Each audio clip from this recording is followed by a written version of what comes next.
Hey guys, Brent Hull Build Show, back to the 1881 house. Come join me. A lot of great things we've found, and one amazing clue that made us question what's going on with this house.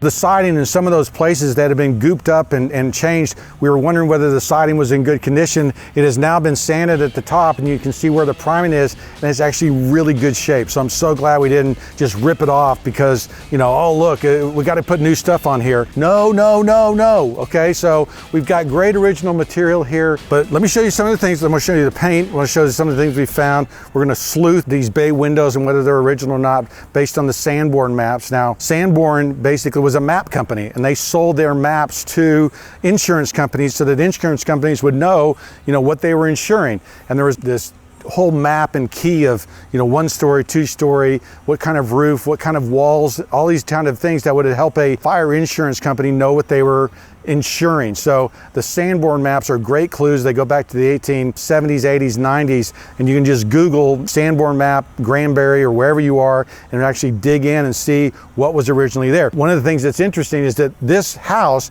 had this whole city block. Okay, so there are outbuildings that are on the back side of this property. Obviously, this house is not as old as this house, right? So this lot sold off these different pieces at some point in time, and now we are trying to piece back this puzzle, trying to figure out what's going on. But those Sanborn maps were really interesting. The curious thing about the 1905, so we have 1893, 1898, 1905, 1910. The 1905 map showed these bay windows where they weren't on the earlier maps. Now, what's going on? Is that something that they were added later? Seems unlikely. Maybe it was something where the Sanborn map adjuster, the second guy, came through and goes, you know what?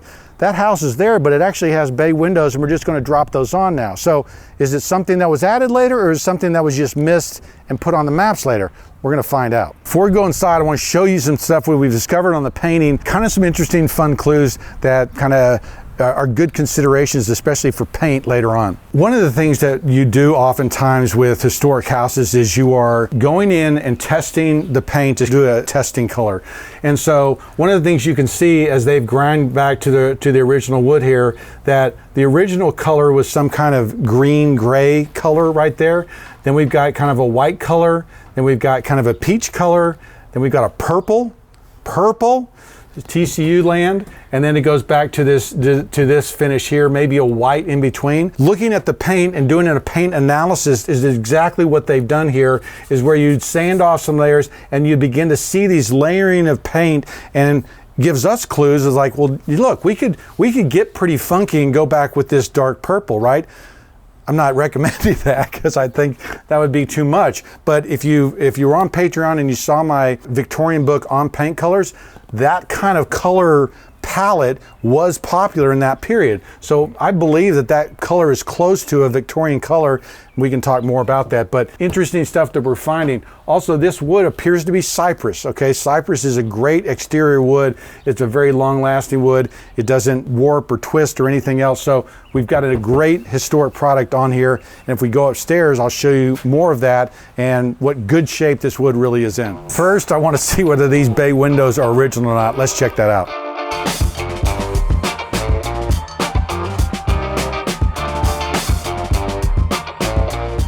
There would be clues at certainly at the 1905 period that we could look at and go, oh, that was done differently. Let me show you some things that make me think it's still original.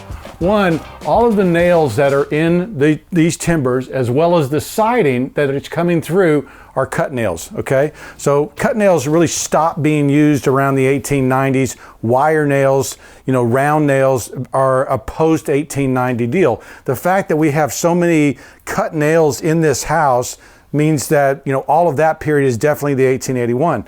There's timber sizing that would change in that 10 or 20 year period.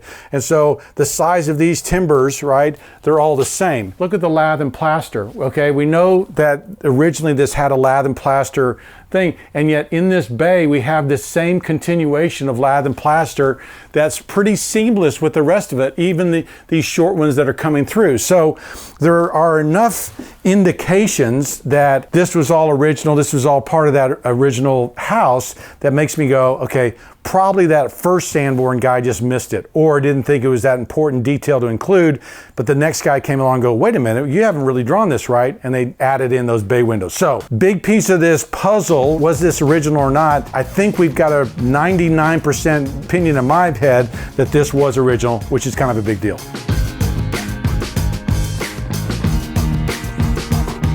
We're up here looking at the siding. Now, if you look right there, there's the siding the way we found it. Look at the peeling paint, look at the way they've caulked the seams up underneath here. That's kind of a mess, right? And you look at that and you study that and you go, we're gonna tear all this off. Look, it's in terrible shape. Well, actually, if we go back to the paint, this is actually in really good shape, right? There's nothing wrong with this wood. There's no reason we should tear off that historic fabric in order to just put something that's new on here. I've got this spacing here, which is really important. This face detail. If you go to a 1960s ranch, those redwood boards sometimes are, 12 inches wide. So this spacing, really probably about 4.5 inches, is a very important marker that this is historic, because this establishes a scale and a proportion that's very pleasing. And so this kind of face thing is something that I'll fight for on jobs to make sure that we get that proper scale and proportion. All right, we've done a bunch of excavation in the back. I'm going to show you some of that, dig into what this foundation is, and let's talk about kind of the change and how we plan to do this addition in the basement.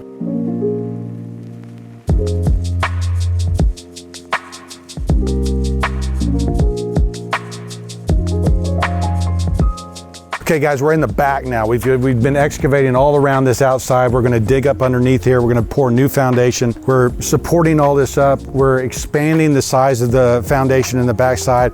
Really just digging into that today. You can see the piles of dirt out here. We're also, you'll see these timbers underneath. That one had completely rotted out, but we've got new ones, and we've got some half lap joints of where we're joining the timbers back together. Got some work to kind of figure out, some stones we got to fill in, but we're gonna finish shoring this up, fix this basement, waterproof this. Is the reason why we've got all this room around here, so we can waterproof it, and then she can have a really good working basement. Okay, that's the update. A lot of cool stuff happening, a lot of things we're still finding and discovering. Stay tuned, keep watching us here. We'll probably do the foundation next. I'm Brent Hull, thanks for watching.